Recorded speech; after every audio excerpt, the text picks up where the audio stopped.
And welcome back, everybody, to another episode of MLB DFS Quick Hits, your Monday, April 18th edition. Hope everybody had a great weekend, Easter weekend with family and friends, and a lot of baseball and golf. Jordan Spieth, welcome back to the world of golf. All kinds of great stuff there. And if you do like golf, PGA DFS Golf, the always pressing PGA DFS podcast with myself and DFS Golf Gods, Jesse will have you covered week in and week out. Not sure about the Zurich this week, but we'll keep you posted on that. But some fun stuff at Harbor Town. But you guys are here for baseball, and it's been a ton of fun. If you like season-long baseball, I have written content at rotoballer.com, at fantasypros.com, at fantraxhq.com, plus the Benched with Bubba podcast. That's the important word. Benched with Bubba podcast coming at you multiple times a week to get you ready to keep winning your fantasy baseball seasons. And they will help your DFS game as well, just like the DFS game will help your season-long game. And so if you're here for MLB DFS Quick Hits, which I assume you are, welcome. We have a 9-game slate on Monday. Give the podcast a rate review on iTunes. We truly would appreciate it. But let's get crack-a-lacking. 9 games with some really good pitching, some mispriced pitchers. Going to be a fun slate to build here. D-backs Nationals, total of 8. Gigantes Mets, total of 6.5. Cobb versus Mcgill. Good stuff there. Pirates Brewers, 8.5. Rays Cubs, no total because it's Wrigley Field. Angels Astros, 9. Phillies Rockies, 11. Coors Field special. Reds Padres, 7.5. Orioles A's, 8. Braves Dodgers, 8. So some respectable totals, then Coors Field in the mix, which makes things fun, but a lot of great pitching, so you can stack Coors easily if you want, or you can stack elsewhere. There's going to be plenty of ways to build some winning lineups on this slate. So let's kick it off with the pitching. Kershaw is 10-3. I'm going to pass respectfully. He is facing the Atlanta Braves, an offense it's been quiet. It's been a quiet Braves offense for the most part, because not consistently, but they're not striking out a ton either. First lefties, and Kershaw was outstanding his first time out. I don't know if he's going to be able to duplicate that perfection. That's pretty crazy to do, but I'll pass. And I'll save some cash, and I'll drop down to Tyler Mcgill, the GOAT, the Cy Gill, the Cy Goat, whatever you want to call him, baby DeGrom. Tyler Mcgill at $9,300. He's been nothing short of outstanding. The Giants' offense is pesky. We know this time and time again, but Miguel's gone at least 5 innings in both starts, 3 hits in both starts, 0 runs in both starts, and a total of 11 strikeouts. He's been nothing short of amazing, 24-plus DK points in each and every start. And you got this Giants team, like they went and swept the Indians or the Guardians, but is that a big accomplishment these days? We'll see. But it's a Giants team coming into Sunday that was striking out over 24% of the time with right-handed pitching. Like they're hitting 250 with a 182 ISO, so they got some power in that respect, but they're striking out a ton. And so you got that upside with Miguel. If he can give you 5 to 6 innings like he's been doing, put you up 20-plus DK points, you got a shot. So he might be popular on the slates. Keep that in mind, but he's a nice little spot there for you. Sean Manaea at $9,100 could be a nice pivot off of Mcgill. Manaea's got 18 or more DK points in both starts, 6 innings or more in both starts, 6 or more Ks in both starts. So he's been very, very dominant for Manaea standards. I've always been, for the most part, an anti-Manaea guy, but I can respect what he's doing. Now he gets a Reds team in San Diego, and the Reds team was striking out 23.5% of the time versus lefties this season, hitting a $194 with a $108 ISO. Like they are struggling tremendously just in general offensively, but they're struggling a ton versus left-handed pitching. So Sean Manaea can be a great pivot off of Tyler Mcgill. The other pivot off Mcgill, I think I prefer Manaea against that Reds team in San Diego, but Eric Lauer at home against the Pittsburgh Pirates is tough to pass up as well. Lauer only went 4 1/3, 3 earned, 5 Ks his last outing, but the reports all spring the velo is up and this, that, and the other, and he backed that all up. He's had like a rocky inning that kind of ruined a really good start, but it's tournament only for Eric Lauer. Like you could use Manaea almost even in cash, but Lauer's tournament only, facing Pittsburgh, a team only strikes out 17% versus lefties. That's the thing. And they're hitting 308 versus lefties. Not a lot of power, but they've always been a team that just doesn't strike out as much as we think.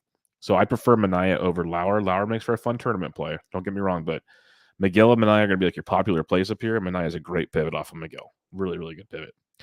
Now when we go cheaper, we see some mispriced studs. Shane McClanahan, $8,100 at the Chicago Cubs. We'll have to watch the weather in Wrigley, obviously, but Max went 4 1/3, 4 2/3. Most importantly, that last outing, 4 2/3, 85 pitches. 85 pitches. He's got 7 and 8 Ks in both starts, 17.5 or more DK points in both starts. I'm loving what we're seeing from Shane O'Mac. And you got a Cubs team striking out 17.4% of the time versus lefties, but Shane O'Mac's a stud. And in tournaments, at $8,100 has a gift of a price. So if you think he can somehow go from like 85 to 95 to 100 pitches, sneak you through 5+, McClanahan is outstanding. That's just always been my problem with him. Is like I want to know I have a chance at the wind. And with McClanahan, More often than not, you don't. So that's what makes him a great tournament play. I will not play him in cash because in cash you want that win equity, and you just don't have it with McClanahan guaranteed like you do with other pitchers. But in tournaments at $8,100, I'm a big fan there. Alex Cobb, $7,500 at the Mets. This is the Mcgill Cobb game over under 6.5. Cobb was filthy. 5 innings, 2 earned 10 Ks against the Padres in his debut. I watched pretty much all of that. We saw spring the velo was up. We saw how he was utilizing his splitter more and all that good stuff. And it was as advertised. It was absolutely amazing watching him slice and dice this Padres team. Now he gets a Mets team in New York, striking out 20% of the time versus righties, hitting 266 of the 176 ISO. So you can look at Cobb as a nice tournament play as well. At 75, he wouldn't be my cash play, but the upside is tremendous. My cash play, like almost, this is what makes this slate so fun because there's some really good pitching and some really mispriced pitching. Like McClanahan's probably too cheap because if he does go 5 or 6 innings, he could easily put up 30 plus points. Cobb is definitely too cheap. We saw 27, almost 28 points last time. Even if he scuffles a bit, he can probably sneak through 20 to 23 points at 7,500, which is pretty darn outstanding. All these guys can get blown up. That is baseball. Clarify. Shouldn't have to clarify, but I will. They could all get blown up, but on paper, this is what we're dealing with. But Frankie Montas at 7,300 at home in that beautiful pitcher's ballpark. You can only put beautiful in front of anything in that ballpark when you say pitcher's ballpark, because otherwise it's a dump. Oco Coliseum. $7,300 in that yard against the Baltimore Orioles. Frankie had a rough first start at Philly. Last time out against Tampa Bay, 6 1/3, 1 earned run, 6. He got 6 Ks in both starts. So it's just tremendous. Put up 25 points this last go around. Again, now you get this Baltimore team that is striking out 26.4% of the time versus right-handed pitching, hitting a $188 with a .091 ISO versus right-handed pitching to start the season. Now, this seems too good to be true, so Frankie Montas probably gets shellacked. But I'm gonna have a lot of Frankie Montas, just like I had a lot of Nestor Cortez on Sunday. If there's certain setups you just roll with, and a lot of them's going to be targeting Baltimore, especially with cheap pitchers because you can get the strikeouts. The beauty of Montas being 7,300, he can go 3 or 4 runs. If he still strikes out 6 to 8, maybe 10 guys, we're cool. We're Gucci. So Frankie Montas at $7,300 against this Baltimore Orioles team. Sign me up. Love it. Love it. Love it. Love it. A lot of people are going to go to Michael Lorenzen at $7,100 in a tournament, sure, but you got to respect the Astros. And Lorenzen was like phenomenal. He ran pure in his last start. No one's going to. I think he's going to be more rostered than he should be. I'd rather just eat the Frankie Montas chalk at 73, or slide down and take a chance with like a Madison Bumgarner in Washington, or go up from Frankie Montas because you have Alex Cobb at 75. You have Shane O'Mac at 81, and a guy I forgot to mention, but you can definitely use him in tournaments, is Josiah Gray at $7,900 against the Arizona Diamondbacks. Gray much better in his last outing, and now he gets a D-backs team that strikes out 28% of the time versus righties, hitting a $158 with a $153 ISO. So you're going to get Josiah Gray because McClanahan's always popular, and like I said, for good reasons. Like if he runs pure, he's a 30-plus point production guy at $8,100.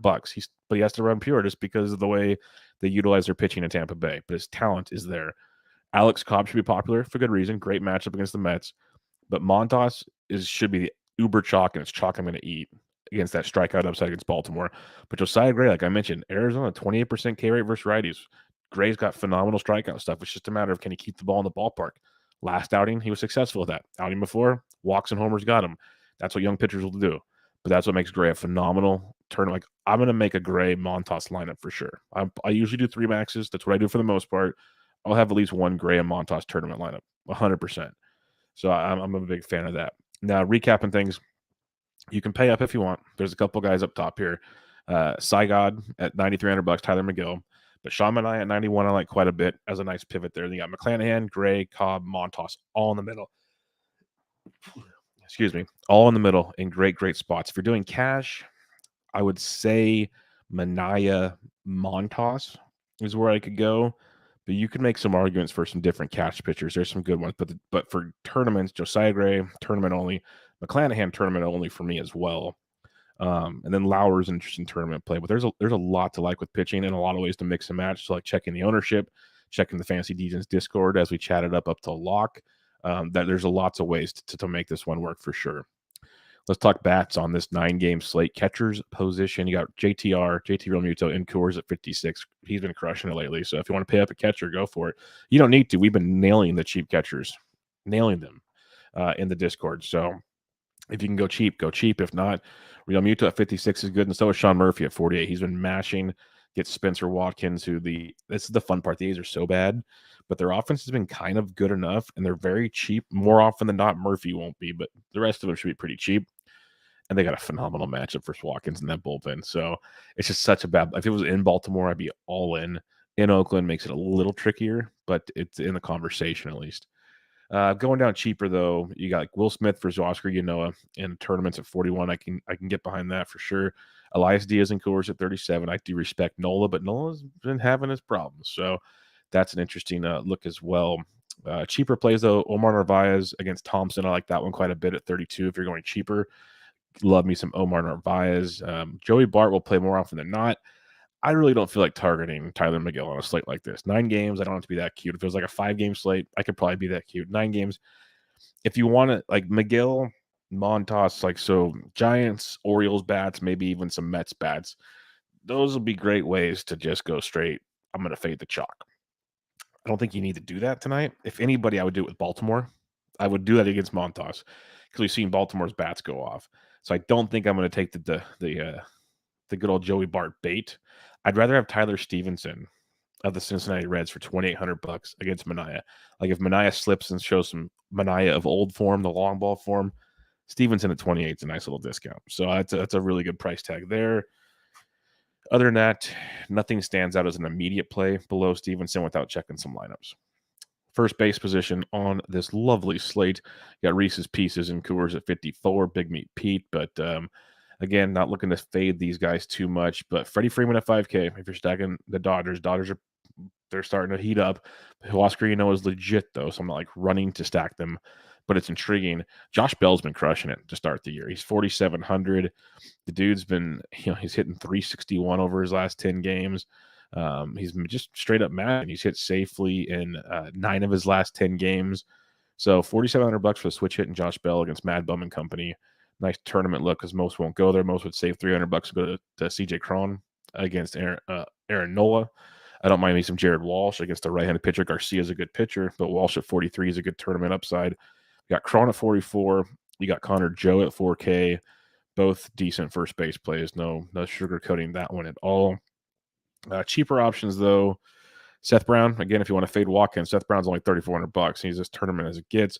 Luke Voigt versus the lefty Lodolo at 33. I'd probably go Seth Brown personally, but both are on the docket if you want to go that realm. And then where's my dog? Michael Chavis is interesting against Lauer because I love Chavis versus lefties. I wrote him up a lot in the offseason in deep like draft and hold formats. He's been playing well lately. He's in 3 of his last 4 games. He's had 2 or more hits in each of those games, double-digit DK points in each of those games. He hits left-handed pitching very well. So if Lauer struggles a bit like he did in his last start, Michael Chavis, first base, third base eligible at 3K could be a better value for you. Love Rowdy Tellez at first base at $2,800. Phenomenal value. Rowdy's hitting 296 over his last 10 games. He's averaging 7 points per game over those last 10 games. Really swinging a good stick. So Rowdy at $2,800 is a nice discount against Michael Thompson at $2,800. Then other than that, you're going to get no, you're not going to get him. Never mind. I'm not going to finish that sentence. So for now, I wouldn't go below Rowdy Tellez. Let's put it that way. Second base position on this 9-game slate. Brandon Lau is always intriguing in any tournament. He's super expensive. It's hard to pay that. Like I'd rather pay $5K for Ozzie Albies versus Clayton Kershaw because Albies A is just on fire and B loves hitting lefties and no one's going to roster him against Kershaw. Then pay $5,600 for Lau. That's the tournament, like just brain mindset. I'll take a guy that I think's got more talent and yes, a tougher pitching matchup, but more talent at a discount. I'll take Ozzie Albies on that one. But in reality, you just save some cash. Like Gene Segura and Coors at 45 is very, very intriguing. Bryson Stott's got to start hitting right or he's going to go home back to the minor leagues. He's 4,200 in Coors, so a nice little discount in the Coors Field Special. Below 4K now, you got Cesar Hernandez, Brendan Rodgers maybe, but Jeff McNeil at 37 if you're fading Cobb. Tony Kemp at 36 is a good value. He's hitting 303 over his last 10 games. I guess that's the whole season. 2 for 3 on Sunday, 13 DK points. 5 or more DK points in 5 of his last 7 games. He's 3,600. So if you're making an A stack, Tony Kemp, Seth Brown, nice cheap plays as we talked about earlier. Gavin Lux is still too cheap at $3,300. The way he's swinging it, like he is, I'm eating a whole lot of crow. I know it's only like 10 games into the season, but I'm eating a whole lot of Gavin Lux crow early on here. So keep him in mind. And then if Alan Trejo makes the lineup for the Rockies and Coors, he's only $2,500. Big weekend. He's 3 for 8 now on the season with a home run. He's got 12 or more DK points in both games he's played. He's $2,500, second base shortstop eligible for the Rockies. Garrett Hampson just went to the IL. Good chance Trejo finds the lineup for you on Monday. Same with Brandon Drury, second base outfield for Cincinnati. He's 2K, and he might be making the start for the Reds there versus Manaea. So Drury at 2K, Trejo at 25. I'd rather have Trejo with the Coors special, but both pretty nice discounts at the second base position with Trejo second base shortstop, Drury second base outfield if you're looking that direction.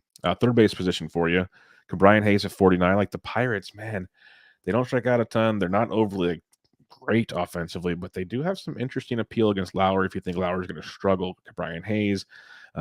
We mentioned some other guys earlier like Michael Chavis. You always have Brian Reynolds. Not a stack you love, but a stack if you're a regular listener to Quick Hits over the last few years, we've had our moments with the Pittsburgh Pirates that have been absolutely glorious.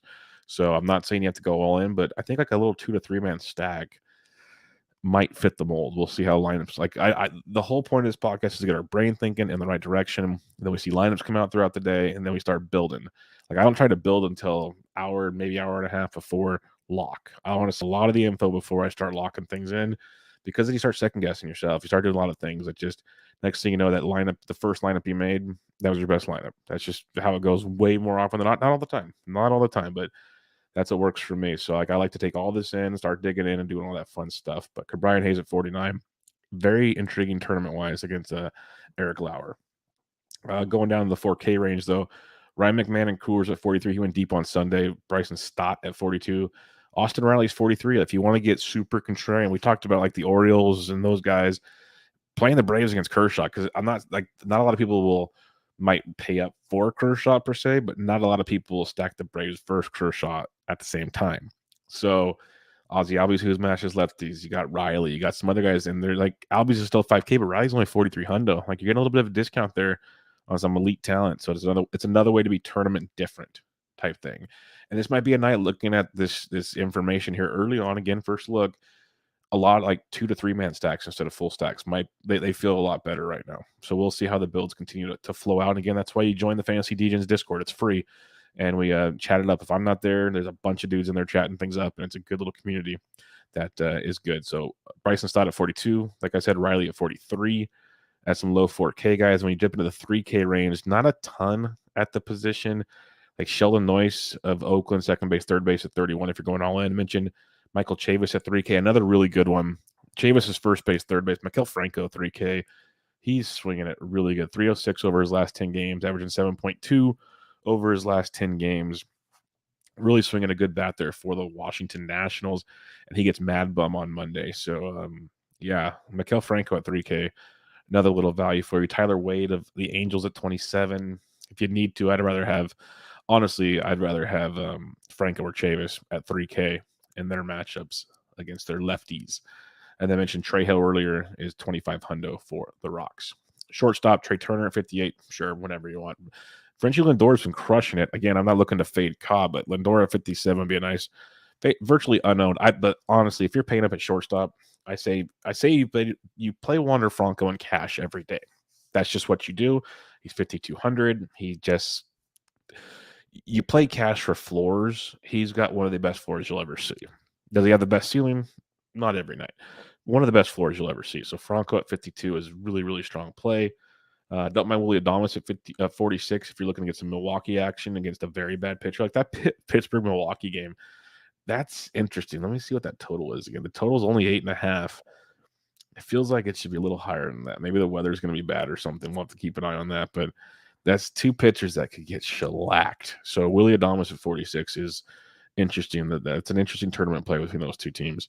Jeremy Pena, $3,200, nice cheap shortstop going up against Michael Lorenzen. Hoi-Sung Kim of the Padres is only 2,800 versus Lodelo. That's a good value. He does hit lefties well. Should be in that lineup. So Kim and then Alan Trejo, like I mentioned, second base shortstop at 2,500 is definitely a value that's worth playing. That'll be very popular if he's in the lineup. A good value to play for sure. Outfield position going to be loaded. Like Juan Soto at 63, sure. Bryce Harper and Coors at 62, outstanding. Like those are both great plays, but you can save money. You got Casty and Coors at 6K. This Phillies team is going to be so expensive. It's going to be fun. Might make him low owned, that's for sure. So, well, lots of cheap pitching too, so we'll see. But cheaper guys, well, Schwarber's 54. So you got Schwarber at 54, Casty at 6K, Harper at 62. There's your Phillies outfield, folks. Good times. But Brian Reynolds is 52. Talked about him a brief bit in the potential Pittsburgh staff. Seiya Suzuki, not going to pay 51 versus McClanahan. That's a little steep for that matchup there. You got Nelson Cruz versus a lefty at 46. He's got to keep an eye on. Chris Bryant and Coors only 42 is kind of a pretty sweet discount, actually, because he hasn't like lit the world on fire. He's been pretty consistently good. And to get it like a Chris Bryant and Coors at $4,200, I just mentioned the 3 Phillies outfielders prices. That's pretty silly, actually. So keep him in mind. Connor Joe's only 4K. Not too bad. Ian Happ, again, a Shane McClanahan. It's a good price tag, but not running to that. Charlie Blackman's been struggling, but he's only 39 hundo if you're feeling frisky. So keep him on your radar. Cheaper options below 4K. Man, Joe Adell is struggling, but Taylor Ward, Joe Adell, both 3,700. Taylor Ward got the call, and he is having a field day. 1 for 3 on Sunday, 2 for 3 on Saturday. He's got a home run. He's got a stolen base, 9 or more DK points. He's been crushing it. So he's 37 hundo. You got Joe Adell, who's been just a disappointment, but it feels like he's starting to get it going. He's hit safely in 4 of his last 6 games, multiple hit games in 3 of those games. Like it feels like it's coming. Still a ton of strikeouts, though. At least 1K in every game. So it's tough. He's still tournament viable if you're stacking. I don't really want to attack Garcia. I respect Garcia enough. But Adell and Ward will be more popular than Adell. They're both 37 hundo, and people will see the recency bias and go that direction. Tony Kemp at 36, like that one for sure. We talked about Seth Brown at 34, but Anthony Santander, again, if you're fading Montas, 34 hundo, that's a good fade. Gavin Lux at only 3K. I like that quite a bit.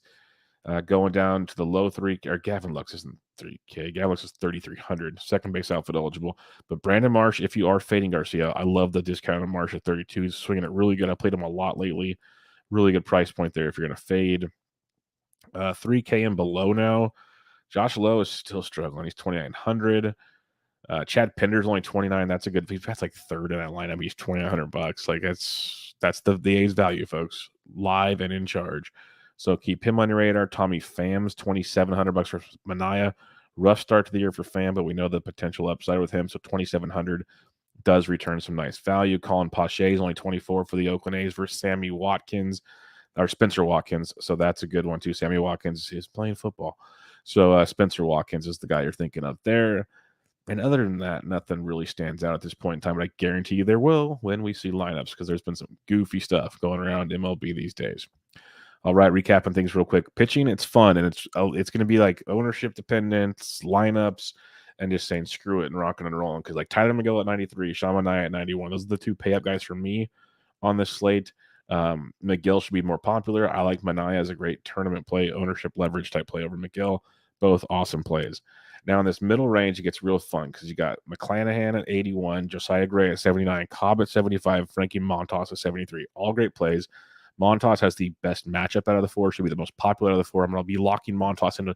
I'm eating Montas chalk is what that comes down to. Josiah Gray's got an almost equally good matchup as Montas, and I think he's going to get overlooked between McClanahan and Cobb.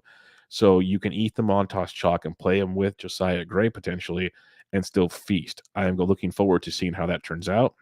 One of them probably gets shelled and it won't matter, but I'm very intrigued there. But I like all 4 of those pitchers, McClanahan, Gray, Cobb, Montas. If I have to rate it, it almost goes Montas. In reality, McClanahan is the best pitcher out of the 4. But like I kept saying, can he go deep enough to make it count? So it's Montas, Gray, Montas, McClanahan, Cobb, Gray for me. But I'm going to have some Montas, Gray. It's really close in that realm. And if you got a punt, you can punt with Mad Bum, but I don't think you're going to need to. Play, don't go lower than Montas. I think you can still make some pretty sweet lineups when all is said and done. All right, stacking it up, though. on this slate. You can stack Washington versus Bum if you want, but I'll probably be focusing elsewhere. I think the Milwaukee-Pittsburgh game is sneaky, especially the Pittsburgh side of it, but I like both sides because um, Thompson for Pittsburgh is no, Zach Thompson not looking too scared there. So Pitt Milwaukee's interesting, very interesting. I think that total should be higher than 8.5. So keep that one on radar. Obviously, Coors Field is loud and in charge. You have Chad Kuhl versus Aaron Nola. Yeah, sign me up for that. The Rocky side will be lower owned against Aaron Nola, so be up. Let's have some fun there. We saw how low the Rockies were against Strom the other night. It was insane. Like Chrome was like 4.6% and stuff, and he went to Ding Dong City. So if you can get some low Rockies again versus Aaron Nola, I'm all aboard that train. Cincinnati, San Diego probably pass there, but Oakland versus Watkins, love that stack. And then Yosker, is good, but I'll stack Dodgers a lot. But my main stacks: Oakland, Colorado, Philly, Milwaukee, Pittsburgh. Those are my main stacks, but you can make arguments for a lot of this. It's a fun 9-game slate, a really fun 9-game slate. All right, but that'll wrap us up. Again, 9 games in the book. If you have any questions, I'm on Twitter at BDentric or hit us up in the Fantasy Degens Discord. We'll take care of you over there the best we can. It's free, so just let me know. If you guys can go on iTunes and give MLB DFS Quick Hits a rating review, I truly would appreciate it. And if you like to watch the podcast, this, Bench with Bubba, always pressing, all of them, the Fantasy Degens YouTube channel. We'll have you all taken care of over there, so subscribe, give the old thumbs up, and have some fun as well.